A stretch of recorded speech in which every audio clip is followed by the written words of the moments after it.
بسم اللہ الرحمن الرحیم۔ افسانے کی تعریف اور اردو کے پہلے افسانہ نگار، اس موضوع پر ہماری گفتگو ہے۔ مختصر سی گفتگو ہے، شارٹ سی ویڈیو ہے۔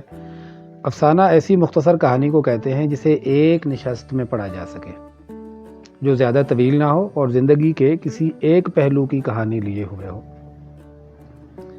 افسانے کا پلاٹ ایسا گتھا ہوا ہوتا ہے اور واقعات کا بیان ایسا منظم ہوتا ہے کہ وحدت تاثر کی خوبی پیدا ہوتی ہے۔ افسانے میں اختصار ہوتا ہے، مختصر ہوتا ہے افسانہ۔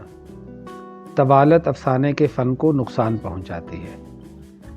افسانے کی ابتدا مغرب سے ہوئی اور اردو میں افسانہ انگریزی ادب سے ہی آیا ہے۔ اردو میں افسانہ نگاری کی ابتدا۔ اردو میں افسانہ نگاری کی ابتدا کے حوالے سے تین نام لیے جاتے ہیں، تین بڑے نام: سید سجاد حیدر جلدرم، منشی پریم چند اور علامہ راشد الخیری۔ سید معین الرحمن سجاد حیدر جلدرم کو اردو کا پہلا افسانہ نگار تسلیم کرتے ہیں۔